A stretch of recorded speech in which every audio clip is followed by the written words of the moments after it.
Howdy folks, welcome back to Star Citizen with the mighty Jingles. They've released some updates for the Hangar module in lieu of the promised dogfighting module, which was supposed to come out in December but has been pushed back to a later date, which is disappointing, but they were working on a technology running parallel to the dogfighting module that would have greatly enhanced the experience of playing the dogfighting module, and that additional tech wasn't quite ready, and they didn't really want to release the dogfighting module in the condition that it was in, as it wouldn't have been representative of final gameplay. So that's the reason why the dogfighting module has been shelved. But what they have done, to give us a little something for Christmas at least, is they have released a firing range in the Hangar module, as well as done a new version of the Aegis Dynamics Avenger. And I've been bad and bought another ship as well, which I'll be showing you in this video. Here's the new Aegis Dynamics. Externally it looks very similar,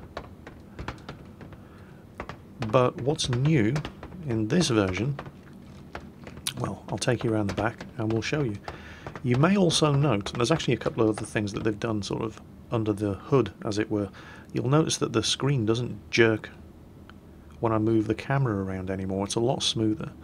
Also, everything that you do in the Hangar is now persistent. It doesn't freshly regenerate the Hangar every time you load it up. It saves your settings. So here we go.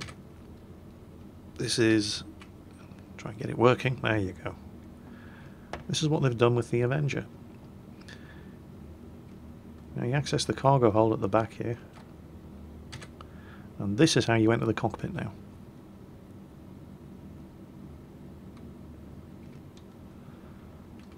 Sleeping quarters are there for the pilot.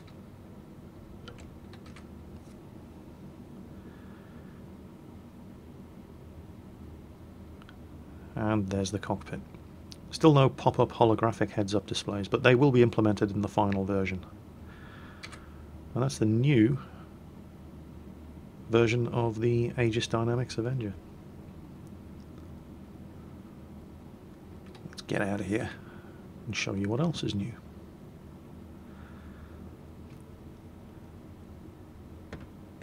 I have had to, believe it or not, you're actually watching on high, not very high detail settings. I bought a new ship. I don't know if it was the new ship that I bought. I bought a Drake Interplanetary Cutlass, and as soon as I loaded this thing up into my Hangar, it absolutely slaughtered my frame rate. So I've had to drop it down from very high to high detail settings, but I can only really tell the difference when I'm moving the camera around. It still looks very impressive. So we'll pop down and have a look at the Cutlass. We'll jump into the old space buggy, the Grey Cat SVP, or SPV even.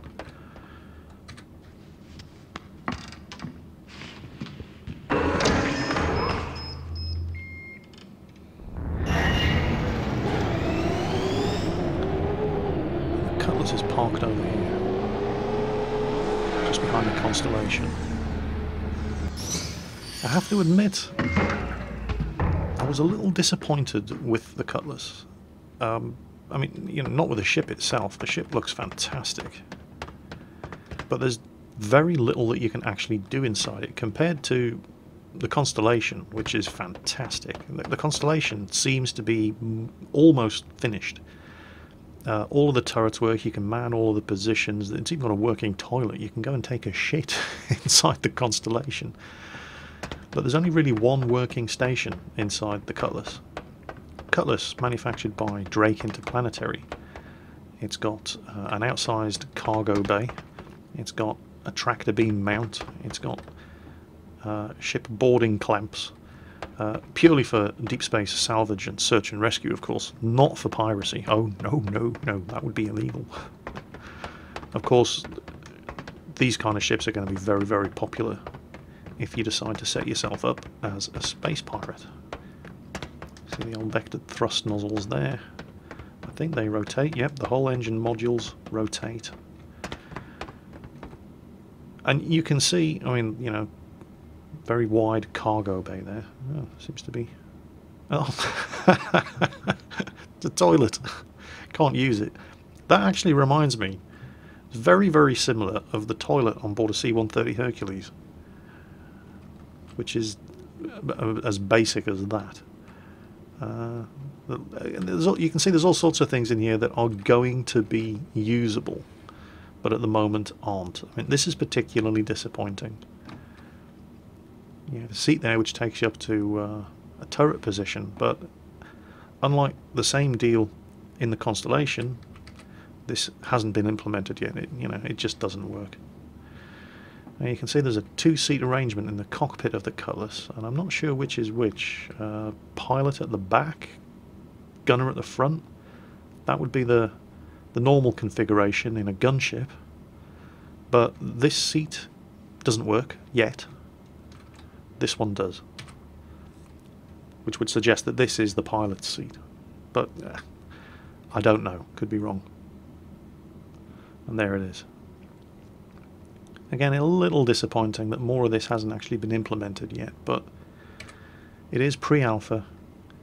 We shouldn't expect too much. So there's the Cutlass. Now, onto the firing range. The firing range strikes me as something that, it's as if they've thought, well, we said we'd get the dogfighting module out in time for Christmas, and then it didn't happen. For good reasons. And it just seems as if they thought, you know what, we've got to get something out for Christmas, so we'll throw in this firing range, but it doesn't really work very well. Although it does give you some idea of what you can expect.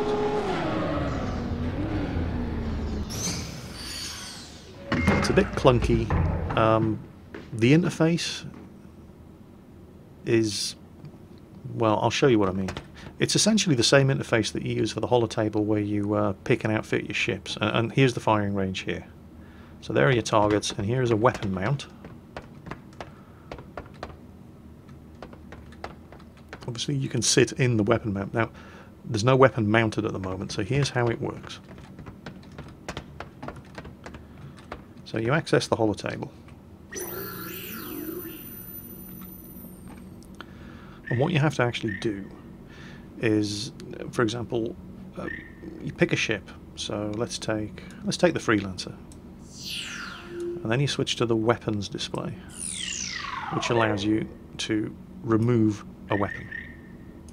So we'll take the Mark 6 laser and dump it there. Now you can see there is already a spare weapon sitting there in the weapon slot, which I can use to add to the weapon mount and use the firing range. So I'm just going to put this back. Oh, can't remember where it was fitted. Oh yeah, there we go, that side. I'll just put this laser back, and we'll use just for the purposes of showing you how you'd go about doing it. You would dismount a weapon from your ship, plonk it down in the weapon stowage, and then attach it to the gun mount to use on the firing range. So in order to actually attach it to the firing range, the gun mount works as a ship. There it is there. So you need to select the gun mount, then go back to the weapons loadout, and then attach the weapon to the gun mount. And not all of the weapons on the ships that are currently in the Hangar module will fit to the gun mount, which is kind of disappointing. For example, here, on the 325i, this mass driver cannon, you can take the mass driver cannon off, and it is removed from the model of the ship in the hangar, but you can't actually fit it to the gun mount. So there's definitely a lot of work in progress as far as this thing is concerned.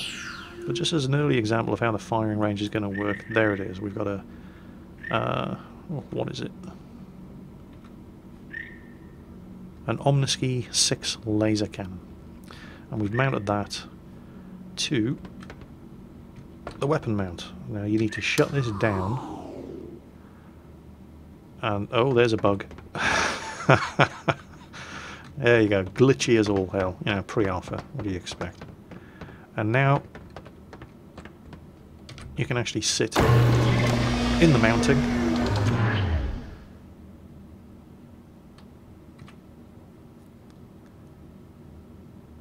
and control the weapon. So unfortunately, this is the point where I thought, yeah, this isn't really finished, and they probably shouldn't have released it. But they, as I said, they probably just wanted to get something out for everybody for Christmas, because the sound and visuals are a little lacking. Watch this. Yeah, that's it. Kind of disappointing, but at least gives you an idea of what to expect when this thing's been polished up a little more. I mean, the sound it's just not there. It's nicely animated, you got to give it that, but have a look. I'll put some shots into the hangar bay door next to the old Christmas Star Citizen sign, and you can see the hit decals. It's just not finished. So yeah.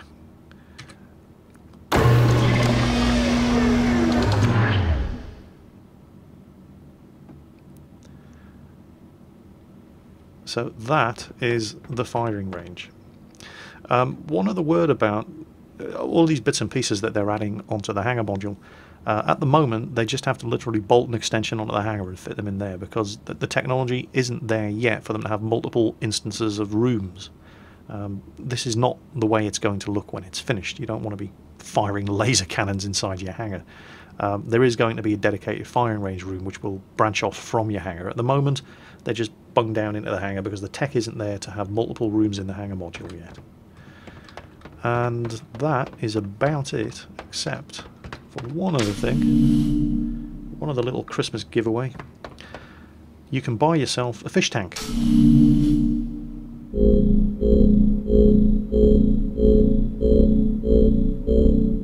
Another example here of things not quite working as intended. You could hear the elevator still going up even after it had stopped. Unfortunately, it's right down the other end of the hangar, and my hangar is absolutely huge.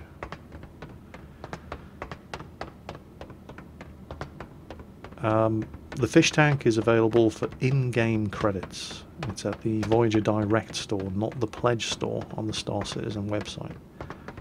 So you don't have to spend real money on it.